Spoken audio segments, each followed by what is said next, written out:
ಎಲ್ಲರಿಗೂ ನಮಸ್ಕಾರ. ಕರ್ನಾಟಕ ಶಿಕ್ಷಕರ ಅರ್ಹತಾ ಪರೀಕ್ಷೆ TET ಸಲುವಾಗಿ ನಾವು ಒಂದಿಷ್ಟು ಹಳೆಯ ಪ್ರಶ್ನೆ ಪತ್ರಿಕೆಗಳನ್ನು ಅಂದರೆ ಹಿಂದೆ ಇರತಕ್ಕಂಥ ಪ್ರಶ್ನೆ ಪತ್ರಿಕೆಗಳನ್ನು ಒಂದೊಂದಾಗಿ ಹಿಂದಿ ವಿಷಯದ ಕುರಿತು ನಾವು ಚರ್ಚೆಯನ್ನು ಮಾಡ್ತಾ ಬಂದಿದ್ವಿ.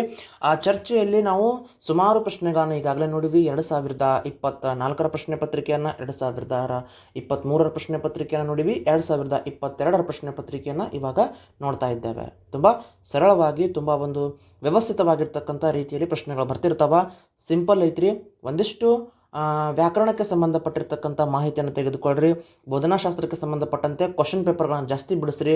ನಿಮ್ಮ ಹತ್ರ ಇರ್ತಕ್ಕಂಥ BEd ನೋಟ್ಸ್ಗಳನ್ನು ಇತ್ತಂದ್ರೆ ಒಂದು ಸಲ ಕಣ್ಣು ಹಾಸೋದು ಬೆಸ್ಟ್. ಇಲ್ಲ ಅಂದ್ರೆ TET ಕ್ವಶನ್ ಪೇಪರ್ಗಳನ್ನು ಬಿಟ್ಟು ಮತ್ತೆ CTETನಲ್ಲಿ ಕೇಳಿರ್ತಕ್ಕಂಥ ಹಿಂದಿ ವಿಷಯಕ್ಕೆ ಸಂಬಂಧಪಟ್ಟಂತೆ ನೀವು ಪ್ರಶ್ನೆ ಪತ್ರಿಕೆಗಳನ್ನು ಬಿಡಿಸ್ತಾ ಹೋದಂಗೆ ಏನಾಗ್ತದೆ ರೀ, ಆ ಒಂದು ಸಬ್ಜೆಕ್ಟ್ ನಿಮಗೆ ಮತ್ತಷ್ಟು ತಿಳಿತಾ ಹೋಗ್ತದೆ. ಯಾಕಂತಂದ್ರೆ ಅರ್ಧ ಸಿಲೆಬಸ್ಸನ್ನು ನಾವು ಪ್ರಶ್ನೆ ಪತ್ರಿಕೆಗಳಿಂದನೇ ಬಿಡಿಸ್ಕೋಬಹುದು, ತಿಳ್ಕೋಬಹುದು. ಓಕೆ, ಹೆಚ್ಚಿಗೆ ಮಾತನಾಡೋದು ಬೇಡ, ನೇರವಾಗಿ ನಾವು ಪ್ರಶ್ನೆಗೆ ಹೋಗೋಣ. ನೋಡ್ರಿ, ಪೂರ್ವಾಗ್ರಹ ಯಾವ ಸಂಧಿ? ಪೂರ್ವಾಗ್ರಹ ದೀರ್ಘ ಸಂಧಿಗೆ ಉದಾಹರಣೆ. ನೋಡೋ ತಕ್ಷಣ ಗೊತ್ತಾಗ್ತದೆ. ಸಂಧಿಗಳು, ಸಮಾಸಗಳ ಮೇಲೆ, ಸಂಧಿಗಳ ಮೇಲೆ ಒಂದು ಪ್ರಶ್ನೆ ಕೇಳ್ತಾ ಬರ್ತಾನೆ ರೀ. ನೀವು ಏನಿಲ್ಲ, ಹೈಸ್ಕೂಲ್ ಬುಕ್ಸ್ಗಳನ್ನು ರೆಫರೆನ್ಸ್ ಮಾಡಿ 8th 9th 10th, ಅಲ್ಲಿ ಹಲವಾರು ಮಾಹಿತಿ ನಿಮಗೆ ಸಿಗ್ತಾ ಬರ್ತದೆ. ವಿವರಣೆಕ್ಕಿಂತ ಏನಾಯ್ತು ರೀ, ಇದು ಸಿಂಪಲ್, ಆರಾಮಾಗಿ ನೀವು ಇವುಕರನ್ನ ಹಾಕಬಹುದು. ಪೂರ್ವಾಗ್ರಹ ಇದೇನಾಗ್ತದೆ ರೀ, ದೀರ್ಘ ಸಂಧಿಗೆ ಉದಾಹರಣೆ ಆಗ್ತದೆ. ಪ್ರಶ್ನೆ ಸಂಖ್ಯೆ 4, ಉತ್ತರ ಸಂಖ್ಯೆ 4 ಇದಕ್ಕೆ ಸರಿಯಾಗಿರ್ತಕ್ಕಂಥ ಉತ್ತರ ಆಗ್ತದೆ. ಸಿಂಪಲ್ ಆಗಿರ್ತಕ್ಕಂಥ. ನೆಕ್ಸ್ಟ್ ಕ್ವಶನ್ ನೋಡೋಣ. ನದಿಯ, ಇದು ಅಲ್ಲ, ಇದು ಪ್ಯಾರಾಗ್ರಾಫ್ನಲ್ಲಿ ಕೇಳಿರ್ತಕ್ಕಂಥ ಪ್ರಶ್ನೆ. ಗ್ರಾಮರ್ಗೆ ಸಂಬಂಧಪಟ್ಟಂತೆ ಮತ್ತೆ ಯಾವ್ದು ಐತಿ? ಇಲ್ಲ, ಅದು ನೋಡ್ರಿ. ದಿನ್ ಶಬ್ದ ಕಾ ವಿಲೋಮಾರ್ಥ. ದಿನ್ ಶಬ್ದ ಕಾ ವಿಲೋಮಾರ್ಥ ಕ್ಯಾ ಹೈ ಅಂತ ಕ್ಯಾನ. ಹೌದಾ? 43ನೇ ಪ್ರಶ್ನೆಗೆ ಏನು ಉತ್ತರ ಬರ್ತದ ವಿಚಾರ ಮಾಡ್ರಿ. ಸಿಂಪಲ್ ಪ್ರಶ್ನೆ, ಸಂಖ್ಯೆ ಸರಳ ಐತ್ರಿ, ತುಂಬ ಸಿಂಪಲ್ ಐತಿ. ದಿನ ರಾತ್, ವಿಲೋಮಾರ್ಥ ಏನಾಗುತ್ತೆ? ರಾತ ಆಗುತ್ತೆ. ನೆಕ್ಸ್ಟ್, ಇದಂತರೂ ಹೇಳೀನಿ ನಾನು ಇದರ ಬಗ್ಗೆ. ಈಗ 44ನೇ ಪ್ರಶ್ನೆ ಐತಲ್ಲ, ಇದರ ಕುರಿತು ನಾನು ವಿವರಣೆಯನ್ನು ಆಲ್ರೆಡಿ ಕೊಟ್ಟೇನೆ ನಿಮಗೆ. ಹಿಂದಿನ ಕ್ಲಾಸ್ಗೆ ನೋಡಿದ್ರೆ ಆ ವಿವರಣೆನೂ ನಿಮಗಲ್ಲಿ ಸಿಗ್ತಾ ಬರ್ತಾ. ಪ್ರದೂಷಣ ಶಬ್ದ ಮೇ ಪ್ರ ವ್ಯಾಕರಣಿಕ ದೃಷ್ಟಿ ಸೆ ಏನಾದ? ವ್ಯಾಕರಣದ ದೃಷ್ಟಿಯಲ್ಲಿ ಇಲ್ಲಿ ಪ್ರದೂಷಣ ಎಂತಕ್ಕಂಥ ಶಬ್ದ ಐತಿ. ವ್ಯಾಕರಣದ ದೃಷ್ಟಿಯಲ್ಲಿ ಎಂತಕ್ಕಂಥದ್ದು ಏನನ್ನ ಸೂಚಿಸ್ತದ ಎಂತಕ್ಕಂಥ ಪ್ರಶ್ನೆ ಐತ್ರಿ. ತುಂಬ ಸಿಂಪಲ್ ಆಗ್ರಿ, ಹೇಳಿ ನಾನು. ಇಲ್ಲಿ ಉಪಸರ್ಗ. ಹೌದಾ? ಯಾವ ರೂಪದಲ್ಲಿ ಉಪಸರ್ಗಗಳು ಬರ್ತಾವ, ಅದನ್ನು ನಾವು ಯಾವ ರೀತಿ ಹಚ್ಕೋಬೇಕಂತಕ್ಕಂಥದ್ದನ್ನು ನಾನು ಯಾಕಂದ್ರೆ ಈ ಉಪಸರ್ಗಗಳ ಮೇಲೆ ತುಂಬ ಸಲ ಕ್ವಶನ್ ಆಗಿದೆ. CTET ಕ್ವಶನ್ ಪೇಪರ್ ತೆಗೆದುಕೊಳ್ರಿ ಅಥವಾ TET ಕ್ವಶನ್ ಪೇಪರ್ ತೆಗೆದುಕೊಳ್ರಿ. ಒಂದು ವಿರುದ್ಧಾರ್ಥಕ ಶಬ್ದಗಳ ಮೇಲೆ, ಪದಗಳ ಅರ್ಥಗಳ ಮೇಲೆ, ಆಮೇಲೆ ಮೊಹಾವರೆಗಳಂತ ಒಂದಿಷ್ಟು ಬರ್ತಾವ್ರಿ. ಟೈಮ್ ಸಿಕ್ತು ಅಂತಂದ್ರೆ ಒಂದು ದೊಡ್ಡದಾಗಿರ್ತಕ್ಕಂತಹ ಕ್ಲಾಸ್, ಹಿಂದಿ ವ್ಯಾಕರಣ ಕ್ಲಾಸನ್ನು ಮಾಡೋಣ. ಅದಕ್ಕಿಂತ ಮುಂಚೆ ನಾವು ಪ್ರೀವಿಯಸ್ ಇಯರ್ ಕ್ವಶನ್ ಪೇಪರ್ಗಳನ್ನು ಬಿಡಿಸ್ಕೊಳ್ಳೋದು ಉತ್ತಮ. ಆನಂತರ ಟೈಮ್ ಸಿಕ್ತು ಅಂತಂದ್ರೆ ನಿಮ್ಮ ಗ್ರಾಮರ್ ಕ್ಲಾಸನ್ನು ನಾನು ಮಾಡಿಕೊಡ್ತೀನಿ. ಮುಂಬರ್ತಕ್ಕಂಥ ಪರೀಕ್ಷೆಗೂ ನಿಮಗೆ ಅನುಕೂಲಕರ ಆಗ್ತಾ ಬರ್ತದೆ. ಫಸ್ಟಿಗೆ ನಾವು ಎಷ್ಟು ಸಾಧ್ಯ ಆದಲ್ಲ ಅಷ್ಟು ಕ್ವಶನ್ ಪೇಪರ್ಗಳನ್ನು ಬಿಡಿಸ್ತಕ್ಕಂಥ ಪ್ರಯತ್ನವನ್ನು ಮಾಡೋಣ. ಅಂದರೆ ಯಾವ್ಯಾವ ಟಾಪಿಕ್ಗಳ ಮೇಲೆ ಕ್ವಶನ್ ಜಾಸ್ತಿ ಅರೈಸ್ ಆಗ್ಯಾವ ಮತ್ತು ಯಾವ ರೀತಿ ಕ್ವಶನ್ಗಳು ಆಗಬಹುದು ಅಂತಕ್ಕಂಥದ್ದು ನಿಮಗೆ ಗೊತ್ತಾಗ್ತಾ ಬರ್ತದೆ. ನೋಡ್ರಿ, ಈ ಉಪಸರ್ಗದ ಮೇಲೆ ತುಂಬ ಸಲ ಕ್ವಶನ್ ಆಗೈತಿ, ಸಂಧಿಗಳ ಮೇಲೆ ತುಂಬ ಸಲ ಕ್ವಶನ್ ಆಗ್ಯದ, ಮಹಾವರೆಗಳ ಮೇಲೆ ತುಂಬ ಸಲ ಕ್ವಶನ್ ಆಗೈತಿ. ತದನಂತರ ಕಾರಕಗಳ ಮೇಲೆ ಒಂದು ಕ್ವಶನ್ ಫಿಕ್ಸ್ ಆಗಿ ಕೇಳ್ತಾನೆ, ಅದರಲ್ಲಿ ಒಂದು ಮಾತಿಲ್ಲ. ಆಮೇಲೆ ತೂಕಾಂತ ಶಬ್ದ, ಹೌದಾ? ಈ ರೀತಿ ಒಂದಿಷ್ಟು ಸ್ಪೆಸಿಫಿಕ್ ಆಗಿರ್ತಕ್ಕಂಥ, ಆಮೇಲೆ ಲೇಖನ ಚಿಹ್ನೆಗಳಾಗಿರ್ಬೋದು, ಒಂದಿಷ್ಟು ಸ್ಪೆಸಿಫಿಕ್ ಆಗಿರ್ತಕ್ಕಂಥ ಗ್ರಾಮರ್ ಟಾಪಿಕ್ಗಳ ಮೇಲೆ ಪ್ರಶ್ನೆಯನ್ನು ಹೆಚ್ಚೆಚ್ಚು ಕೇಳ್ತಾ ಬರ್ತಾನೆ. ಉಪಸರ್ಗ ಯಾಕ್ರಿ ಸರ? ನೋಡ್ರಿ, ಇಲ್ಲಿ ಎಂತಕ್ಕಂತಹ ಉಪಸರ್ಗವನ್ನು ಹಚ್ಚಿ ದೂಷಣ ಎಂತಕ್ಕಂಥದ್ದು ಇದು ಮೂಲ ಶಬ್ದ ರೀ. ಹೌದಾ? ಈಗ ದೂಷಣ ಅಂತಕ್ಕಂಥದ್ದು ಮೂಲ ಶಬ್ದ. ಅದು ಇದನ್ನು ನಾನು ಮಾಡಿದೆ, ಹಚ್ಚಿದ್ರೆ ಇದು ಉಪಸರ್ಗ ಪೂರಿತವಾಗಿರ್ತಕ್ಕಂಥ ಶಬ್ದ ಆಗಿಬಿಡ್ತು. ಹಿಂಗೆ ಈ ವ್ಯಾಕರಣ ಒಂದು ಪ್ರಕ್ರಿಯೆಯಲ್ಲಿ ಇದನ್ನು ಏನಂತೀವಿ, ಈ ಒಂದು ಎಂತಕ್ಕಂಥ ಪ್ರತ್ಯಯವನ್ನು ಉಪಸರ್ಗ ಅಂಥೇಳಿ ಕರಿತೀವಿ. ಇನ್ನು ಜಯ ಅಂತಕ್ಕಂಥ ಶಬ್ದ ಐತಿ, ಜೈ. ಎಕ್ಸಾಂಪಲ್, ಜೈ. ಇಲ್ಲಿ ನಾನು ವಿ ಹಚ್ಚದ್ರ ವಿಜಯ್, ಹಚ್ಚದ್ರ ಅಜಯ್. ನೋಡಿ ಎಷ್ಟು ಚೆನ್ನಾಗಿ ಬರ್ತದಲ್ಲ ಅರ್ಥ. ಈ ರೀತಿ ಪ್ರಶ್ನೆಗಳನ್ನು ಕೇಳ್ತಾ ಬರ್ತಾನೆ, ತುಂಬ ಸರಳ ಐತ್ರಿ. ಎಸ್. ಪರ್ಯಾವರಣ ಶಬ್ದ ಮೇ ಸಂಧಿ. ಪರ್ಯಾವರಣ ಉಚ್ಚಾರ ನೋಡಿದ ತಕ್ಷಣ ಗೊತ್ತಾಗ್ತದೆ ಇದು ಎಣ್ ಸಂಧಿಗೆ ಉದಾಹರಣೆ ಎಲ್ಲಿ ಅದ. ಓದಿದ ತಕ್ಷಣ ನಿಮಗೆ ಗ್ರಾಮರ್ ಒಂದ್ಸಲ ರಿವಿಷನ್ ಮಾಡಿರಿ, ತುಂಬ ಸರಳ ಐತಿ. ಆ ಶಬ್ದದ ಉಚ್ಚಾರಗಳ ಮೇಲೆ ನೀವು ಆನ್ಸರ್ಗಳನ್ನು ಹಾಕಿಬಿಡ್ತೀರಿ. ಹೌದಾ? ನೋಡಿರಿ 45ನೇ ಪ್ರಶ್ನೆಗೆ ಉತ್ತರ ಏನಾಗ್ತದೆ ರೀ? ಎಣ್ ಸಂಧಿ ಸರಿಯಾಗಿರ್ತಕ್ಕಂಥ ಉತ್ತರ ಆಗ್ತದ. इनमें से यह अधिगम पर प्रभाव डालने वाला कारक नहीं है. ಯಾವುದು ಆಗಂಗಿಲ್ಲ ಅಂತ ಕ್ಯಾನ नहीं है, ಯಾವುದು ಅಲ್ಲ. ನೋಡೋಣ. सीखने का वातावरण ಬೇಕ್ರಿ. ಯಾಕಂತಂದ್ರೆ ಅಧಿಗಮ್ ಅಂದ್ರೆ ಕಲಿಕೆ ಪ್ರಕ್ರಿಯೆ ಮೇಲೆ ಪ್ರಭಾವ ಬೀಳಾರ್ದ ಅಂಶ ಕೇಳೋಣ. ಒಬ್ಬ ಮಗು ಕಲಿಕೆ ಪ್ರಕ್ರಿಯೆಯಲ್ಲಿ ತೊಡಗ್ಯಾದ, ಆ ಕಲಿಕೆ ಪ್ರಕ್ರಿಯೆಯಲ್ಲಿ ಯಾವ ಅಂಶ ಪ್ರಭಾವ ಹೆಚ್ಚಿಗೆ ಬೀರಂಗಿಲ್ಲ. ಆಪ್ಷನ್ಗಳು ನೋಡ್ತಾ ಹೋಗೋಣ, ಆನ್ಸರ್ ತಾನೇ ಬರ್ತದ. ನೋಡ್ರಿ, ಇಲ್ಲಿ ಶಾರೀರಿಕ ರಚನಾ ಅವ್ರ ಮಾನಸಿಕ ಸ್ವಾಸ್ಥ್ಯ ಇದನ್ನು ಬೇಕ್ರಿ. ಕಲಿಕೆಯ ಮೇಲೆ ಈ ಒಂದು ಅಂಶನೂ ಪ್ರಭಾವ ಬೀರುತ್ತಾ. ಹೌದಾ? ಸೀಖನೆ ಕಲಿಯಲಿಕ್ಕೆ ವಾತಾವರಣ ಬೇಕು. ಅನಂತರ ಶಾರೀರಿಕ ರಚನಾ ಅವ್ರ ಮಾನಸಿಕ ವ್ಯವಸ್ಥೆ ಇದನ್ನು ಬೇಕಾಗ್ತದೆ. ಯಾಕಂದ್ರೆ ಒಬ್ಬ ಮಗು ಅಥವಾ ಅದು ಮಗು ಆಗಲಿ ವ್ಯಕ್ತಿ ಆಗಲಿ ಯಾರೇ ಆಗಲಿ ರೀ, ಮಾನಸಿಕವಾಗಿ ಮತ್ತು ಶಾರೀರಿಕವಾಗಿ ಕಲಿಯಲಿಕ್ಕೆ ನಮಗೆ ಇಚ್ಛೆ ಇರ್ಲಿಕ್ಕಂತಂದ್ರೆ, ಶಕ್ತಿ ಇರ್ಲಿಕ್ಕಂತಂದ್ರೆ ಆ ಕಲಿಕೆ ಸಾರ್ಥಕತೆಯನ್ನು ಪಡೆದುಕೊಳ್ಳಲಿಕ್ಕೆ ಸಾಧ್ಯವಾಗುವುದಿಲ್ಲ. ಇನ್ನು ಶಿಕ್ಷಣ ವಿಧಿಯ ಅದು ಕಲಿಯತಕ್ಕಂಥ ಪ್ರಕ್ರಿಯೆ ನಿಯಮಬದ್ಧವಾಗಿರಬೇಕು, ಸೂಕ್ತವಾಗಿರಬೇಕು. ಒಮ್ಮೆ ಒಬ್ಬ ವ್ಯಕ್ತಿ ವಾಕ್ಯಗಳನ್ನು ಓದಲಿಕ್ಕೆ ಸಾಧ್ಯವಿಲ್ಲ. ಫಸ್ಟಿಗೆ ಫಸ್ಟಿಗೆ ಧ್ವನಿ ಕಲ್ಕೋಬೇಕು, ಅನಂತರ ಸ್ವರಗಳನ್ನು ಕಲ್ಕೋಬೇಕು, ಅನಂತರ ಶಬ್ದಗಳನ್ನು ಕಲ್ಕೋಬೇಕು, ಅನಂತರ ವಾಕ್ಯಗಳನ್ನು ಕಲ್ಕೋಬೇಕು. ಹೌದಾ? ಈ ರೀತಿ ಒಂದಾದ ನಂತರ ಒಂದರಂತೆ ಹೌದಾ ಮಗು ಏನು ಮಾಡ್ತದ್ರಿ? ಕಲಿತಾ ಹೋಗಬೇಕು. ಅಂದ್ರೆ ಇಲ್ಲಿ ಶಿಕ್ಷಣ ವಿಧಿಯ ಸರಿಯಾಗಿರಬೇಕು, ಶಿಕ್ಷಣದ ಪದ್ಧತಿಗಳು ಸರಿಯಾಗಿದ್ದಾಗ ಮಾತ್ರ ಕಲಿಕೆಯನ್ನು ಸುಗಮವಾಗ್ತದ. ಹಂಗಂತಂದ್ರೆ ಇದನ್ನು ಕಲಿಕೆಯ ಒಂದು ಕ್ರಮವಾಗ್ತದ. ಆದ್ರೆ ಪಾಠ್ಯ ಯೋಜನೆ ತಯಾರಿ ಇದು ಸೂಟೇಬಲ್ ಆಗುತ್ತೆ. ಬಟ್ ಈ 4 ಆಪ್ಷನ್ದಲ್ಲಿ ನಮಗೆ ಇದು ಸರಿ ಅನ್ಸಂಗಿಲ್ಲ. ಪಾಠ ಯೋಜನೆ ಶಿಕ್ಷಕರು ಮಾಡ್ತಾರ. ಹೌದಾ? ಪಾಠ ಯೋಜನೆ ಮಾಡ್ತಕ್ಕಂಥ ಜವಾಬ್ದಾರಿ ಶಿಕ್ಷಕರದ್ದು. ಈ 3 ಆಪ್ಷನ್ಗಳನ್ನು ನೋಡಲಾಗಿ 4 ಆಪ್ಷನ್ಗಳನ್ನು ಒಮ್ಮೆ ಓದೋದ್ರ ನೋಡಲಾಗಿ ಇದು ನಮಗೆ ಸರಿ ಅನ್ನಿಸ್ತದ, ಸೂಕ್ತ ಅನ್ನಿಸ್ತದ, ಇದನ್ನು ಕರೆಕ್ಟ್ ಅನ್ನಿಸ್ತದ. ಯಾಕಂತಂದ್ರೆ ಇದು ಮೂಲವಾಗಿ ಸೈಕಲಾಜಿಕಲಿ ಡೈರೆಕ್ಟಾಗಿ ಲಿಂಕ್ ಆಗ್ತವ. ಬಟ್ ಇದು ಪಾಠ ಯೋಜನಾಗಿ ತಯಾರಿ ಮೇನ ಒಬ್ಬ ಶಿಕ್ಷಕನಾದವನು ಮಾಡಬೇಕು. ಇದನ್ನು ಪ್ರಭಾವ ಬೀರುತ್ತೆ. ಬಟ್ ಮಕ್ಕಳಿಗೆ ಕಲೀಲಿಕ್ಕೆ ಕಲಿಕಾ ಸಿದ್ಧಾಂತಗಳಿಗೆ ನಾವು ಬಂದಾಗ ಇದು ಅಷ್ಟು ಪ್ರಮುಖವಾಗಂಗಿಲ್ಲ. 46ನೇ ಪ್ರಶ್ನೆಗೆ ಏನಾಗತ್ತೆ ರೀ? ಉತ್ತರ ಆಪ್ಷನ್ ಸಂಖ್ಯೆ 4 ಸರಿಯಾಗಿರ್ತಕ್ಕಂಥ ಉತ್ತರ ಆಗುತ್ತೆ. ಇದು ಸರಿಯಾಗಿರ್ತಕ್ಕಂತಹ ಉತ್ತರ. Okay, next question. ವಿಷಯ ಜ್ಞಾನ ಶಿಕ್ಷಕಕ್ಕೆ ಇಸ್ ಗುಣ ಸೆ ಸಂಬಂಧಿತ ಹೈ. ವಿಷಯ ಜ್ಞಾನ ಶಿಕ್ಷಕನ ಯಾವ ಗುಣದೊಂದಿಗೆ ಸಂಬಂಧವನ್ನು ಪಡೆದುಕೊಂಡದ ಅಂತಕ್ಕಂಥ ಪ್ರಶ್ನೆಯನ್ನು ಇಲ್ಲಿ ಕೇಳಿದ್ದಾನೆ. ಸಿಂಪಲ್ ರೇ, ಮಾನಸಿಕ ಗುಣದ ಮೇಲೆ ಅವಲಂಬಿತವಾಗಿರ್ತದ. ಯಾವ ಗುಣ ರೀ? ಮಾನಸಿಕ ಗುಣ. ಮಾನಸಿಕ ಗುಣ ಸರಿಯಾಗಿರ್ತಕ್ಕಂಥ ಉತ್ತರ. ಪುಷ್ಟಿಕಾರಕ ಪ್ರಶ್ನೆ ಯಹ ಕಹಲಾತೆ ಹೈ. ಏನು ಪುಷ್ಟಿಕಾರಕ ಪ್ರಶ್ನೆಗಳು ಏನಂತ ಕರೆಸ್ಕೊಳ್ತಾವ? ಅಚ್ಛೆ ಪ್ರಶ್ನೆ ಅಂತ ಕರೆಸ್ಕೊಳ್ತಾವ, ಅಥವಾ ವಿಕಾಸಾತ್ಮಕ ಪ್ರಶ್ನೆ ಅಂತ ಕರೆಸ್ಕೊಳ್ತಾವ, ಅಥವಾ ತುಲನಾತ್ಮಕ ಪ್ರಶ್ನೆ ಅಂತ ಕರೆಸ್ಕೊಳ್ತಾವ, ಅಥವಾ ದೋಷಪೂರ್ಣ ಪ್ರಶ್ನೆ ಅಂತ ಕರೆಸ್ಕೊಳ್ತಾವ. ದೋಷಪೂರ್ಣ ಪ್ರಶ್ನೆ ಅಂತ ಹೇಳಿ ಇವು ಕರೆಸ್ಕೊಳ್ತಾವ. 48ನೆಯ ಪ್ರಶ್ನೆ ಆಪ್ಷನ್ ಸಂಖ್ಯೆ 2 ಇಲ್ಲಿ ಸರಿಯಾಗಿರ್ತಕ್ಕಂಥ ಉತ್ತರ ಆಗುತ್ತೆ. ಇನ್ನು ನೆಕ್ಸ್ಟ್ ಕ್ವಶನ್ ನೋಡೋಣ. ಶಿಕ್ಷಕ್ ಪಾಠಕ್ಕೆ ನೋಡ್ರಿ, ಶಿಕ್ಷಕ ಅದಾನೆ.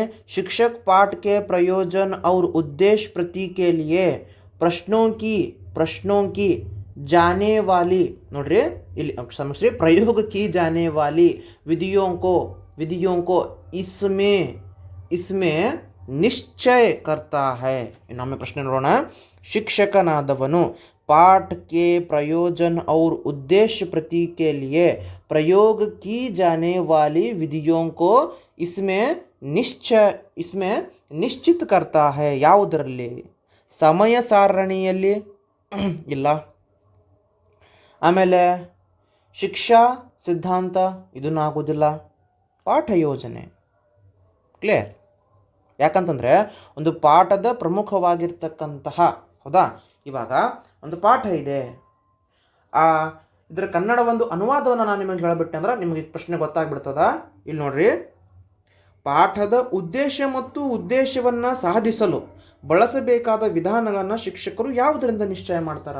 ಸಿಂಪಲ್ ಆಗಿ ಪಾಠ ಯೋಜನೆಯಿಂದ ನಿಶ್ಚಯವನ್ನು ಮಾಡ್ತಾ ಬರ್ತಾರೆ. ಆಪ್ಷನ್ ಸಂಖ್ಯೆ 3 ಸರಿಯಾಗಿರ್ತಕ್ಕಂಥ ಉತ್ತರ ಆಗ್ತದೆ. Next question.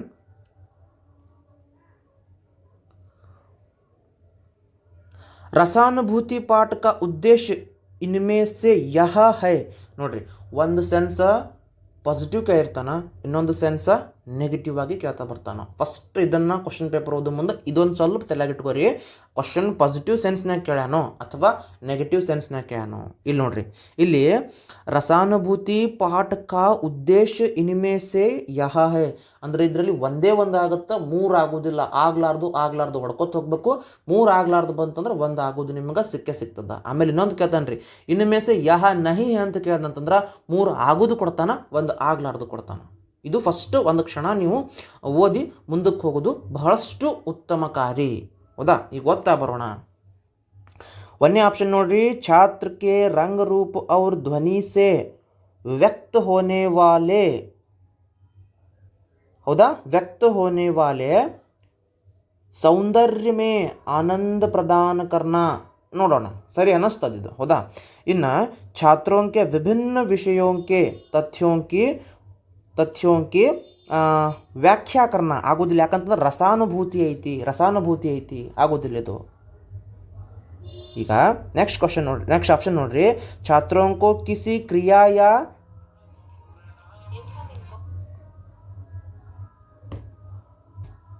ಕ್ಷಮಸ್ರಿ, ಮೂರನೇ ಆಪ್ಷನ್ ನೋಡ್ರಿ, ಛಾತ್ರೋं को किसी क्रिया या कला में ಕುಶಲ್ ಬನಾನ. ಕ್ವಶನ್ ರಸಾನುಭೂತಿ ಪಾಠ ಜಾಸ್ತಿ ಇದು ಗೊತ್ತಾಗೋದು ನಮಗೆ ಪದ್ಯ ಬೋಧನೆಯಲ್ಲಿ ಗೊತ್ತಾಗ್ತಾ ಬರ್ತದ. ಪದ್ಯ ಬೋಧನೆಯಲ್ಲಿ ಇದು ನಮಗೆ ತಿಳಿತಾ ಬರ್ತದ. ಸಿಂಪಲ್ ಆಯ್ತಲ್ಲ? ಎಸ್. ಇನ್ನು ಮುಂದಿನ ಆಪ್ಷನ್ ನೋಡೋಣ, ಇದೂ ಆಗೋದಿಲ್ಲ. ಇನ್ನು ಛಾತ್ರೋं को प्रमुख तथ्यों को प्रस्तुत कर विचार विमर्श या वाद विवाद करने के लिए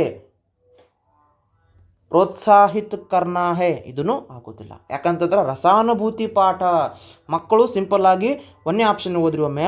ಛಾತ್ರೋं को रंग रूप और ಧ್ವನಿ से ವ್ಯಕ್ತ ಹೋನೆ ವಾಲೆ ಸೌಂದರ್ಯ ಮೇ ಆನಂದ ಪ್ರದಾನ ಕರ್ನಾ. ಯಾಕಂದ್ರೆ ಇದು ಪದ್ಯ ಪಾಠಕ್ಕೆ ಸಂಬಂಧಪಟ್ಟಂತೆ, ಪದ್ಯ ಬೋಧನೆಗೆ ಸಂಬಂಧಪಟ್ಟಂತೆ ಪ್ರಶ್ನೆಯನ್ನು ಅಲ್ಲಿ ಕೇಳ್ತಾ ಬಂದಿದ್ದಾನೆ. ಇದು ಒಂದು ಸ್ವಲ್ಪ ನೆನ್ಪಿಟ್ಟುಕೋರಿ. ಆಪ್ಷನ್ ಸಂಖ್ಯೆ 1 ಇದಕ್ಕೆ ಸರಿಯಾಗಿರ್ತಕ್ಕಂಥ ಉತ್ತರ ಆಗ್ತದ. ಆಪ್ಷನ್ ಸಂಖ್ಯೆ 1. ಮುಂದಿನ ಪ್ರಶ್ನೆ ನೋಡ್ರಿ, ಶಿಕ್ಷಾ, ಸಮಾಚಾರ ಪತ್ರ, ರೇಡಿಯೋ ಪ್ರಸಾರಣ, ಆಮೇಲೆ ಪ್ರಶಾಸನ್, ಗೋಷ್ಠಿಯೋ ಮೇ ಇಸ್ ಭಾಷಾ ಕಾ ಪ್ರಯೋಗ ಹೋತಾ ಹೈ. ಯಾವ ಭಾಷೆಯ ಪ್ರಯೋಗ ಈ ಎಲ್ಲ ವಸ್ತು ಅಂದರೆ ಈ ಎಲ್ಲ ವಿಷಯಗಳ ಮೇಲೆ ಆಗ್ತದ? ಶಿಕ್ಷಾ, ಸಮಾಚಾರ ಪತ್ರ, ರೇಡಿಯೋ ಪ್ರಸಾರಣ, ಆಮೇಲೆ ಪ್ರಶಾಸನ, ಆಮೇಲೆ ಗೋಷ್ಠಿಯೋ ಮೇ ಇಸ್ ಭಾಷಾ ಕಾ, ಗೋಷ್ಠಿಗಳಲ್ಲಿ ಯಾವ ಭಾಷೆಯ ಪ್ರಯೋಗ ಜಾಸ್ತಿ ಆಗ್ತದೆ ಅಂತಕ್ಕಂಥ ಪ್ರಶ್ನೆಯನ್ನು ಇಲ್ಲಿ ಕೇಳ್ತಾ ಬಂದಿದ್ದಾನೆ. ಕನ್ನಡದ ನೋಡ್ರಿ ಈ ಪ್ರಶ್ನೆ. ನೋಡ್ರಿ, ಶಿಕ್ಷಣ ಪತ್ರಿಕೆಗಳಾಗಿರಬಹುದು, ರೇಡಿಯೋ ಪ್ರಸಾರಗಳಾಗಿರಬಹುದು, ಆಡಳಿತದ ಕುರಿತು ವಿಚಾರಗಳಾಗಿರಬಹುದು, ಅವುಗಳಲ್ಲಿ ಏನನ್ನು ಬಳಸ್ತಾರ? ಸಂಸ್ಕರಿಸಿದ ಭಾಷೆನ ಬಳಸ್ತಾರೋ, ಅಥವಾ ಉಲ್ಲೇಖ ಭಾಷೆಯನ್ನು ಬಳಸ್ತಾರೋ, ಮಾತನಾಡ್ತಕ್ಕಂಥ ಭಾಷೆನ ಬಳಸ್ತಾರೋ, ಸಮನಾರ್ಥಕ ಭಾಷೆಯನ್ನು ಬಳಸ್ತಾರೋ? 4 ಆಪ್ಷನ್ಗಳು ನಿಮ್ಮ ಕಣ್ಣ ಮುಂದೆ ಅದಾವ. ಇದರಲ್ಲಿ ಯಾವ್ದು ಉತ್ತರ ಆಗ್ತದ? ಇದರಲ್ಲಿ ಉತ್ತರ ಯಾವುದಾಗತ್ತಾ ನೋಡೋಣ. ಸಿಂಪಲ್ ರೀ, ಪರಿನಿಷ್ಠಿತ ಭಾಷಾ ಇಲ್ಲಿ ಸರಿಯಾಗಿರ್ತಕ್ಕಂಥ ಉತ್ತರ ಆಗುತ್ತ. ಸರ್ ಇದೇ ಯಾಕ್ರಿ? ಒಂದು ಸ್ವಲ್ಪ ಇದ್ರ ಕನ್ನಡ ಟ್ರಾನ್ಸ್ಲೇಷನ್ ನೋಡ್ಕೊಂಡ್ಬಿಡ್ರಿ. ನೋಡ್ರಿ, ಒಂದನೇ ಆಪ್ಷನ್ ಇಲ್ಲಿ ನೋಡ್ರಿ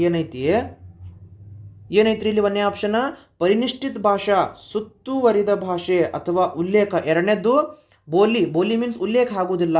ಆನಂತರ ಮೂರನೇದ್ದು ಉಚ್ಚಾರಿತ ಭಾಷಾ ಆಗಂಗಿಲ್ಲ. ಆಮೇಲೆ 4ನೇದಂತರೂ ಆಟೋಮೆಟಿಕ್ ಆಗಂಗಿಲ್ಲ. ಹೌದಾ? ಇನ್ನು ಒಂದನೇ ಆಪ್ಷನ್ ಇದಕ್ಕೆ ಸೂಟೇಬಲ್ ಅನ್ನಿಸ್ತದ. ಅಂದ್ರೆ ಆ ಭಾಷೆ ಪರಿನಿಷ್ಠಿತ ಅಂದ್ರೆ ಈ ನಮಗೆ ಭಾಷೆಯಲ್ಲಿ ಪರಿನಿಷ್ಠ ಅಂತಂದ್ರೆ ಪರಿಷ್ಕರಣೆ ಮಾಡಿದ್ದು, ಅಂದ್ರೆ ಈಗ ಯಾವುದೇ ಗೊಂದಲಗಳಿರಲಾರ್ದು, ಆಮೇಲೆ ಗ್ರಾಮೆಟಿಕಲ್ ಆಗಿ ಸರಿಯಾಗಿರ್ತಕ್ಕಂಥ ಭಾಷೆ. ಈಗ ಶಿಕ್ಷೆ ಆಗಿರ್ಬೋದು, ನ್ಯೂಸ್ ಪೇಪರ್ ಸಮಾಚಾರ ಪತ್ರ ಆಗಿರ್ಬೋದು, ರೇಡಿಯೋ ಪ್ರಸಾರ, ಅಲ್ಲಿ ಭಾಷೆ ಶುದ್ಧತೆಯನ್ನು ಒಳಗೊಂಡಿರ್ತದ. ಇದು ಬೋಲಿ ಆಗೋದಿಲ್ರಿ, ಇದೂ ಆಗೋದಿಲ್ಲ. ಯಾಕಂತಂದ್ರೆ ಪರಿನಿಷ್ಠಿತ ಭಾಷಾ ಅಂತಂದ್ರೆ ಒಂದು ನಿಯಮಾನುಸಾರ ಕರೆಕ್ಟ್ ಆಗಿರ್ತಕ್ಕಂಥ ಪರಿಷ್ಕರಣೆಯನ್ನು ಮಾಡಿರ್ತಕ್ಕಂಥ ಭಾಷೆ. ಕ್ವಶನ್ ನೋಡ್ರಿ ಹೆಂಗೆ ಕೇಳ್ರಿ. ಹೌದಾ? ಈ ರೀತಿ ಏನು ಮಾಡ್ತಾನೆ ರೀ, ಕ್ವಶನ್ಗಳನ್ನ ಟ್ವಿಸ್ಟ್ ಆಗಿ ಕೇಳ್ತಾ ಬರ್ತಾನೆ. ಕ್ವಶನ್ ಸರಳ ಐತ್ರಿ, ಬಟ್ ನಮಗೆ ಓದಿದ ತಕ್ಷಣ ಗೊತ್ತಾಗಂಗಿಲ್ಲಲ್ಲ. ಹಿಂಗೆ ಕ್ವಶನ್ ಪೇಪರ್ಗಳ ಮೂಲಕ ನಮಗೆ ಇಂಥ ಪ್ರಶ್ನೆಗಳು ಜಾಸ್ತಿ ಏನಾಗ್ತಾವ್ರಿ ಗೊತ್ತಾಗ್ತಾ ಬರ್ತಾವ. ಇನ್ಮೇ ಸೆ ಯಹ ಶ್ರವಣ ಕೌಶಲ್ ವಿಕಾಸ್ ಪ್ರಕ್ರಿಯಾ ಕಾ ಏಕ್ ಸ್ತರ ಹೈ. ಸಿಂಪಲ್ ಕ್ವಶನ್ ಆದ್ರಿ. ಕನ್ನಡದಾಗ ನಿಮಗೊಮ್ಮೆ ಇದರ ಒಂದು ಏನಂತಾರ ಅಂತ ಹೇಳ್ಬಿಡ್ತೀನಿ ನೋಡ್ರಿ. ಆಲಿಸುವ ಕೌಶಲ್ಯ ಅಭಿವೃದ್ಧಿ ಪ್ರಕ್ರಿಯೆಯಲ್ಲಿ ಕೆಳಗಿನ ಯಾವುದು ಒಂದು ಹಂತವಾಗಿದೆ? ಅಂದ್ರೆ ಈಗ ಆಲಿಸುವ ಕೌಶಲ್ಯದ, ಈಗ ಆಲಿಸುವುದು ಅಂತಂದ್ರೆ ಸಿಂಪಲ್ ರೀ, ಇನಿಮೇಸಿ ಯಹ ಶ್ರವಣ ಕೌಶಲ, ಆಲಿಸುವ ಕೌಶಲ್ಯದಲ್ಲಿ ಯಾವುದು ಇದರ ಒಂದು ಕೌಶಲ್ಯದ ಹಂತವಾಗಿದೆ ಅಂತಕ್ಕಂಥ ಒಂದು ಪ್ರಶ್ನೆ ಐತಿ. ಹೌದಾ? ಉಚ್ಚಾರಣೋ ನೋಡ್ರಿ, ಆಪ್ಷನ್ಗಳು ಹೆಂಗದ ನೋಡ್ರಿ ಅವು. ಉಚ್ಚಾರಣೆಯೋ ಅಥವಾ ಮೌಖಿಕ ಅಭಿವ್ಯಕ್ತಿ ಆಗೋದಿಲ್ಲರಿ. ಮೌಖಿಕ ನೋಡ್ರಿ, ಒಂದು ಸ್ವಲ್ಪ ಆಪ್ಷನ್ಗಳನ್ನ ನೋಡ್ಕೋತ ಬರೋಣ. ಗ್ರಹಿಕೆ, ಬೋಧನ್ ಏವಂ ಅರ್ಥಗ್ರಹಣ, ಬೋಧನ್ ಏವಂ ಅರ್ಥಗ್ರಹಣ. ಆಮೇಲೆ ಬಲಾಧಾನ್, ಬಲವಂತದ ನಿರ್ಬಂಧ ಯಾವುದಾಗ್ತದ? ಬಲವಂತ ನಿರ್ಬಂಧ, ಇದರಲ್ಲಿ ಯಾವುದಾಗಬಹುದು? ಒಂದು ಕ್ಷಣ ವಿಚಾರ ಮಾಡಿ ಉತ್ತರ ಹಾಕೋಣ.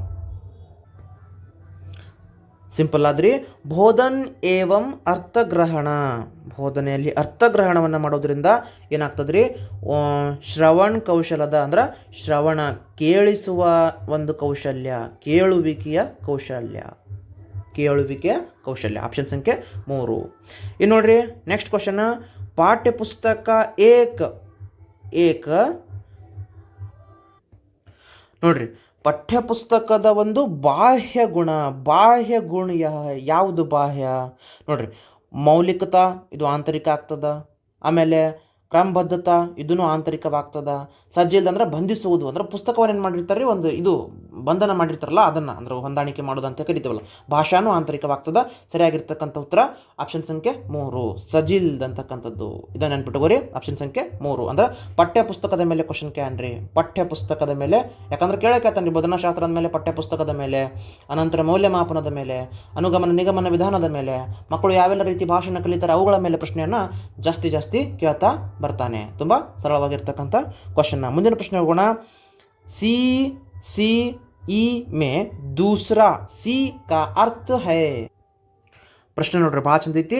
CCE ಯಲ್ಲಿ ದೂಸರಾ ಸಿ ಅಂತಂದ್ರೆ ಸಿಂಪಲ್ ರೀ, ವ್ಯಾಪಕ, ಕಂಟಿನ್ಯೂಸ್ ಆ್ಯಂಡ್ ಕಾಂಪ್ರಹೆನ್ಷನ್ ಇವ್ಯಾಲ್ಯುವೇಷನ್, ವ್ಯಾಪಕವಾಗಿ ನಿರಂತರ ಮತ್ತು ವ್ಯಾಪಕ ಮೌಲ್ಯಮಾಪನ. CCE continuous and comprehension evaluation. ನೋಡ್ರಿ, ಬೋಧನಾಶಾಸ್ತ್ರ ಅಂದಮೇಲೆ ಮೌಲ್ಯಮಾಪನದ ಕುರಿತಾಗಿರ್ತಕ್ಕಂಥ ಒಂದು ಪ್ರಶ್ನೆಯನ್ನು ಕೇಳ್ತಾನ. CC ಅಂತಂದ್ರೆ ಕಂಟಿನ್ಯೂಸ್ ಆ್ಯಂಡ್ ಕಾಂಪ್ರಹೆನ್ಷನ್ ಇವ್ಯಾಲ್ಯುವೇಷನ್. ಅದರಲ್ಲಿ SA ಬರುತ್ತೆ, FA ಬರುತ್ತೆ. SA ಅಂತಂದ್ರೆ ಸಮೇಟಿವ್ ಅಸೆಸ್ಮೆಂಟಾ, FA ಅಂತಂದ್ರೆ ಫಾರ್ಮೇಟಿವ್ ಅಸೆಸ್ಮೆಂಟಾ. ಹೌದಾ? ಇನ್ನು ಕಲಿಕೆಗಾಗಿ ಮೌಲ್ಯಮಾಪನ, ಕಲಿಕಾ ಮೌಲ್ಯಮಾಪನ, ಇವುಗಳ ಮೇಲೆ ಪ್ರಶ್ನೆಗಳನ್ನ ಕೇಳ್ತಾ ಬರ್ತಾನೆ. ಹೌದಾ? ರೂಪಣಾತ್ಮಕ ಮೌಲ್ಯಮಾಪನ, FA ಅಂತಂದ್ರೆ ರೂಪಣಾತ್ಮಕ ಮೌಲ್ಯಮಾಪನ, SA ಅಂತಂದ್ರೆ ಸಂಕಲನಾತ್ಮಕ ಮೌಲ್ಯಮಾಪನ. Summative assessment, this one is formative assessment ಅಂತ ಹೇಳಿ. ಇನ್ನು ನೆಕ್ಸ್ಟ್ LBAಗಳ ಮೇಲೆ ಒಂದಿಷ್ಟು ಪ್ರಶ್ನೆಗಳನ್ನ ಕೇಳ್ತಾ ಬರ್ತಾನೆ ರೀ. LBA ಲೆಸನ್ ಬೇಸ್ಡ್ ಅಸೆಸ್ಮೆಂಟ್ ಅಂತ ಕರಿತಾ ಬರ್ತೀವಿ. ಅಂದರೆ ಪಾಠಗಳಾಗಿಂತ ಮಕ್ಕಳಿಗೆ ಆ ಒಂದು ಪಾಠದ ಕುರಿತಾಗಿ ಮೌಲ್ಯಾಂಕನವನ್ನು ಮಾಡ್ತಾ ಬರುವುದು. ಅನಂತರ FLN ಕುರಿತು, FLN ಅಂತಂದರೆ ಫಂಡಮೆಂಟಲ್ ಲಿಟ್ರಸಿ ಆ್ಯಂಡ್ ನ್ಯೂಮರ್ಸಿಗೆ ಸಂಬಂಧಪಟ್ಟಂತೆ ಪ್ರಶ್ನೆಗಳನ್ನ ಒಂದಿಷ್ಟು ಇತ್ತೀಚೆಗೆ ಕೇಳ್ತಾ ಬಂದಿದ್ದಾನೆ, ಮುಂದೆ ಕೇಳ್ತಕ್ಕಂಥ ಸಾಧ್ಯತೆಗಳು ಇವೆ. ಹೌದಾ? ಇದಂತರೂ CCE ಇನ್ಮೇ ಸೆ ದೂಸರಾ ಸಿ ಕಾ ಅರ್ಥ ವ್ಯಾಪಕ. 1ನೇ ಸಿ ಅಂತಂದ್ರೆ ಕಂಟಿನ್ಯೂಸ್, 2ನೇ ಸಿ ಅಂತಂದ್ರೆ ಕಾಂಪ್ರಹೆನ್ಷನ್ ವ್ಯಾಪಕ. ಹೌದಾ? 3ನೇ CCE ಅಂತಂದ್ರೆ ಇವ್ಯಾಲ್ಯುವೇಷನ್. ಓಕೆ, नेक्स्ट क्वेश्चन, बालक इस अवस्था में नोड्री, बालक याव अवस्थेयल्ली, बालक इस अवस्था में रंगीन दुनिया की रंगीनियों की सुखद छाया में ही विश्राम लेना चाहता है. ಅಂದ್ರೆ ಸುಖವಾಗಿ, ಸಿಂಪಲ್ ರೀ, ಕಿಶೋರಾವಸ್ಥೆ. ಈ ಅವಸ್ಥೆಗಳ ಮೇಲೆ ಪ್ರಶ್ನೆಗಳನ್ನ ತುಂಬ ಸಲ ಕೇಳೋಣ. ಓಕೆ, 55ನೇ ಪ್ರಶ್ನೆ ಸರಿಯಾಗಿರ್ತಕ್ಕಂಥ, ನೇರವಾಗಿ ಓದು ತಕ್ಷಣ ಗೊತ್ತಾಗ್ತದೆ. ಸೈಕಲಾಜಿಕಲ್ ಬೇಸ್ಡ್ ಕ್ವಶನ್ ಐತಿ. ಯಾವ ಮಗುವಿನಲ್ಲಿ ಸುಖವನ್ನು ಮಗು ಕೇಳ್ತದ? ಬಾಲಕ್ ಇಸ್ ಅವಸ್ಥಾ ಮೇ ರಂಗೀನ್ ದುನಿಯಾ ಕಿ ರಂಗಿನಿಯೋ ಕಿ ಸುಖದ ಛಾಯಾ ಮೇ ಹಿ ವಿಶ್ರಾಮ್ ಲೇನಾ ಚಾಹತಾ ಹೈ. ಅದು ಕಿಶೋರಾವಸ್ಥೆಯಲ್ಲಿ ಸರಿಯಾಗಿರ್ತಕ್ಕಂಥ ಉತ್ತರ. ದೃಶ್ಯ ಶ್ರವಣ ಸಾಧನೋ ಕೆ ಉಪಯೋಗ ಮೇ ಯಹ ಹೋ ಜಾತಾ ಹೈ. ಅಂದ್ರೆ ದೃಶ್ಯ ಮತ್ತು ಶ್ರವಣ TLMಗಳ ಮೇಲೆ ಪ್ರಶ್ನೆಗಳನ್ನ ಕೇಳ್ತಾ ಬರ್ತಾನೆ. ಶ್ರವ್ಯ ಮಾಧ್ಯಮಗಳು, ದೃಶ್ಯ ಮಾಧ್ಯಮಗಳು, ಶ್ರವ್ಯ ಮತ್ತು ದೃಶ್ಯ ಮಾಧ್ಯಮಗಳ ಮೇಲೆ ಪ್ರಶ್ನೆಯನ್ನು ಜಾಸ್ತಿ ಕೇಳ್ತಾ ಬರ್ತಾನೆ. ಯಾವ ಮಾಧ್ಯಮಗಳನ್ನು ನಾವು ಎಲ್ಲೆಲ್ಲಿ ಉಪಯೋಗ ಮಾಡಬೇಕು, ಯಾವ ಸಂದರ್ಭಗಳಲ್ಲಿ ಉಪಯೋಗ ಮಾಡಬೇಕು ಮತ್ತು ಅವುಗಳ ಉಪಯೋಗ ಏನು ಅಂತಕ್ಕಂಥದ್ದನ್ನು ಪ್ರಶ್ನೆಯಲ್ಲಿ ಕೇಳುತ್ತಾ ಬರುತ್ತಾನೆ. ದೃಶ್ಯ ಶ್ರವ್ಯ ಸಾಧನಕ್ಕೆ ಉಪಯೋಗ ಸೆ ಯಹ ಹೋ ಜಾತಾ ಹೈ. ಏನೋದ್ರಿಂದ ಹೆಚ್ಚಿಗೆ ಲಾಭ ಏನಾಗ್ತದ? ಶಿಕ್ಷಕ ಅಧ್ಯಾಪನ ಕಾರ್ಯ ಅಂದ್ರೆ ಶಿಕ್ಷಕ ಅಧ್ಯಾಪನ ಕಾರ್ಯ ಅಪಾಹಿಜ್ ಹೋ ಜಾತಾ ಹೈ. ರಾಂಗ್. ನೆಗೆಟಿವ್ ಸೆನ್ಸ್ ಕೊಡ್ತಂದ್ರೆ ಆಟೋಮೆಟಿಕ್ ಆಗಿ ಅದು ಆಪ್ಷನ್ ರಾಂಗ್ ಆಗಿಬಿಡ್ತದೆ. ಹೌದಾ? सिंपल. इನ್ನು ज्ञान मस्तिष्क में स्थायी बन जाता है. ಹೌದಾ? ಸ್ಥಾಯಿ. ಸರಿ, ಇದು ಸರಿ ಐತೆ. ज्ञान का अस्तित्व विचलित, नेगेटिव सेंस. शिक्षक का अध्यापन कार्य अबोध, ಏನ್ರಿದು? ಹಾಂ, ಅಬೋಧಗಮ್ಯ ಹೋ ಜಾತಾ ಹೈ. ಇದನ್ನು ರಾಂಗ್. ಆಪ್ಷನ್ ಸಂಖ್ಯೆ 2 ಸೆನ್ಸ್ ಪಾಸಿಟಿವ್ ಐತಿ. ಆಮೇಲೆ ದೃಶ್ಯ ಶ್ರವ್ಯ ಮಾಧ್ಯಮಗಳ ಮೂಲಕ ನಾವು ಜ್ಞಾನವನ್ನು, ಹೌದಾ, ಮಸ್ತಿಷ್ಕ ಅಂದ್ರೆ ಮೆದುಳಲ್ಲಿ ಸ್ಥಾಯಿ ಬಂಜಾತ ಅಂದರೆ ಸ್ಥಿರವಾಗಿ ಉಳಿತದ. ದೃಶ್ಯ ಮತ್ತು ಶ್ರವ್ಯ ಮಾಧ್ಯಮಗಳ ಮೂಲಕ ನಾವು ಕಲಿಯೋದ್ರಿಂದ ಆ ಒಂದು ವಸ್ತುಗಳು ನಮ್ಮ ತಲೆಯಲ್ಲಿ ಹೆಚ್ಚಿಗೆ ಸ್ಥಿರವಾಗಿ ಉಳಿತಾ ಬರ್ತಾವ. Next question. ಇನ್ಮೇ ಸೇ ಸಹಿ ವರ್ಣ ವಿಚ್ಛೇದ ಹೈ ಯಾವುದು? ಭಾಳ ಸಿಂಪಲ್ ರೀ. ನೋಡ್ರಿ, ಇಲ್ಲಿ ಆಪ್ಷನ್ ಸಂಖ್ಯೆ 3 ನೋಡ್ರಿ. ಸ ಅಧಿಕ ಅಂ ಯು, ಇದನ್ನೆಲ್ಲ ಕೂಡಿಸಿದ್ರೆ ಏನಾಗತ್ತೆ ರೀ? ಒಂದು ಕ್ಷಣ ಅಂದರೆ ಬಿಡಿಸಿ ಬರೀತಕ್ಕಂಥದ್ದು ಸಂಯುಕ್ತಾಕ್ಷರ ಸರಿಯಾಗಿರ್ತಕ್ಕಂಥ ಆನ್ಸರ್ ಇದೇ ಆಗ್ತದೆ. ಆಪ್ಷನ್ ಸಂಖ್ಯೆ 57 ಐತ್ರಿ. ಸಿಂಪಲ್ ಆಗಿ 3ನೇ ಆಪ್ಷನ್ನೇ ಸರಿಯಾಗಿರ್ತಕ್ಕಂಥ ಉತ್ತರ ಆಗ್ತದೆ. ನೋಡ್ರಿ, ಸ ಅಧಿಕ ಅಂ, ಯು ಅಧಿಕ ಉ, ಆಮೇಲೆ ಕ ಪ್ಲಸ್ ಅಧಿಕ ತು, ಅಂದ್ರೆ ಇಲ್ಲಿಂದ ಏನಾಗತ್ರಿ? ಇದು ಸ ಮೇಲೆ ಪೂಜೆ ಐತಿ, ಯು ಉ ಐತಿ, ತಾಕ್ಷರ. ಹೌದಾ? ಸರಿ, ಸಿಂಪಲ್ ಆಗಿರ್ತಕ್ಕಂಥದ್ದು ಸಂಯುಕ್ತಾಕ್ಷರ ಇದರ ಸರಿಯಾಗಿರ್ತಕ್ಕಂಥ ಉತ್ತರ ಆಗುತ್ತೆ. ಇನ್ನು ನೆಕ್ಸ್ಟ್, ಕಕ್ಷಾ ಮೇ क्रम से बैठो उपयुक्त वाक्य में र की मात्रा का प्रयोग इस प्रकार. ಎಷ್ಟು ಸಲ ನೋಡ್ರಿ ಕ್ವಶನ್ ಪೇಪರ್ನ ಬಿಡಿಸ್ತಾ ಬರಾಕತ್ತೀವಲ್ಲ, ರೇಫೆಯ ಮೇಲೆ ಒಂದು ಕ್ವಶನನ್ನು ಜಾಸ್ತಿ ಸಲ ಕೇಳ್ತಾ ಬಂದಿದ್ದಾನೆ. ರೇಫೆಯ ಮೇಲೆ ಕ್ವಶನನ್ನು ಎಷ್ಟು ಸಲ ಕೇಳ್ತಾ ಬಂದಿದ್ದಾನೆ ನೋಡ್ರಿ. 58th ಕ್ವಶನ್, 58ನೇ ಪ್ರಶ್ನೆಗೆ ನಾವು ಇವಾಗ ಬಂದೀವಿ ಅಂದ್ರೆ ಆ ಒಂದು ಕ್ವಶನ್ ಪೇಪರ್ನಲ್ಲಿ ಅಷ್ಟೇ. ಇದೇನೇನು ಅಂತಾರ್ರಿ?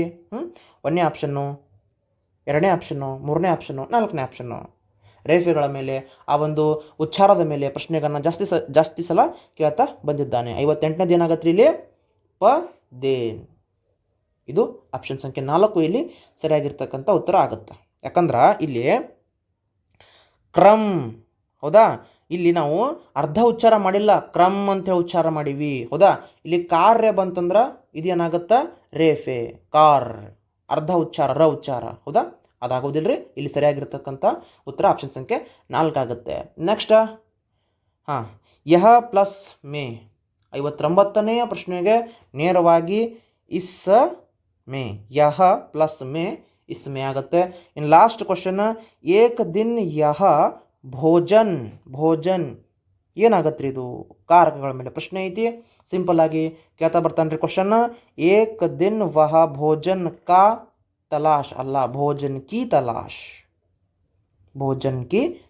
ಇಲ್ಲಿ ಕಾರಕಗಳ ಮೇಲೆ ನಿನ್ನೆ ಚರ್ಚೆ ಮಾಡೀವಿ. ನೋಡ್ರಿ ಎಷ್ಟು ಸಲ ಕಾರಕಗಳ ಮೇಲೆ ಪ್ರಶ್ನೆ ಆಗೈತಿ, ಆಮೇಲೆ ಪ್ರತ್ಯಯಗಳ ಮೇಲೆ ಪ್ರಶ್ನೆ ಆಗೈತಿ, ಈ ಒಂದು ರ ಉಚ್ಚಾರದ ಮೇಲೆ ಪ್ರಶ್ನೆಗಳಾಗ್ಯಾವ. ಇಂಥ ಒಂದು ಟಾಪಿಕ್ಗಳನ್ನ ಏನು ಮಾಡ್ತಾನೆ ರೀ ಕ್ವಶನ್ ಪೇಪರ್ನಲ್ಲಿ ಕೇಳ್ತಾ ಬರ್ತಾನೆ. ಒಂದಿಷ್ಟು ಪ್ರಮುಖವಾಗಿರ್ತಕ್ಕಂಥ ಬೆಸ್ಟ್ ಸಜೆಷನ್ ಅಂತಂದ್ರೆ ಹೈಸ್ಕೂಲ್ ಬುಕ್ಸ್ಗಳಲ್ಲಿ ಇರ್ತಕ್ಕಂಥ ಗ್ರಾಮರ್ ಒಂದು ಕ್ಷಣ ನೀವು ರಿವಿಷನ್ ಮಾಡ್ಕೋರಿ. ಬೇಕಾದಂಗೆ 10 ಕ್ವಶನ್ ಗ್ರಾಮರ್ ಕೇಳೋಣಂತಂದ್ರೆ ನೀವು 7 ಕ್ವಶನ್ ಆರಾಮ ಆಗ್ತೀರಿ. ಅಷ್ಟು ಸರಳವಾಗಿರ್ತಾವ. ಒಂದು ಸ್ವಲ್ಪ ರಿವಿಷನ್ ಮಾಡ್ಕೊಂಡ್ರೆ ಬಹಳ ಬೆಸ್ಟ್. ಓಕೆ, ಮತ್ತೆ ನಾಳೆಗೆ ಏನು ಮಾಡೋಣ? ಮತ್ತೊಂದಿಷ್ಟು ಪ್ರಶ್ನೆಗಳ ಮೂಲಕ 2022ರ ಪ್ರಶ್ನೆ ಪತ್ರಿಕೆ ಪೇಪರ್ 1 ನೋಡಿವಿ. ಎಷ್ಟು ಸಾಧ್ಯ ಆಗ್ತದೆ ಅಷ್ಟು ಕ್ವಶನ್ ಪೇಪರ್ಗಳನ್ನ ಬಿಡಿಸ್ಕೊತ ಬರೋಣ. ಎಕ್ಸಾಮ್ ಆಗುತ್ತಾನೆ, ಇನ್ನೂ ಟೈಮ್ ಇದೆ. ಭಾಳಷ್ಟು ಕ್ವಶನ್ ಪೇಪರ್ಗಳನ್ನ ಕವರ್ ಮಾಡ್ಕೊಳ್ತಾ ನಾವು ಸಾಗೋಣ. ಹಾಗೆ ಓದ್ಕೋತೀರಿ, ರಿವಿಷನ್ ಮಾಡ್ಕೋತೀರಿ. ಎಷ್ಟು ಸಾಧ್ಯ ಆಗ್ತದೆ ಅಷ್ಟು ಕ್ವಶನ್ ಪೇಪರ್ಗಳನ್ನ ಬಿಡಿಸ್ಕೊರಿ. ಆರಾಮಾಗಿ TETಯನ್ನು ಕ್ಲಿಯರ್ ಮಾಡ್ತೀರಿ. ಏನು ಅದ್ರಾಗ ದೊಡ್ಡ ವಿಷಯ ಇಲ್ಲ. ಎಷ್ಟು ನೀವು ರಿವಿಷನ್ ಮಾಡ್ತೀರಿ ಅಷ್ಟು ಪರ್ಫೆಕ್ಟಾಗಿ ಉತ್ತರವನ್ನು ಹಾಕ್ತಾ ಬರ್ತೀರಿ. ಓಕೆ, ಎಲ್ಲರಿಗೂ ಮತ್ತೊಮ್ಮೆ ಧನ್ಯವಾದಗಳನ್ನು ತಿಳಿಸ್ತಾ ಈ ಒಂದು ತರಗತಿಯನ್ನು ಇಲ್ಲಿಗೆ ಮುಕ್ತಾಯಗೊಳಿಸೋಣ. ಎಲ್ಲರಿಗೂ ನಮಸ್ಕಾರ.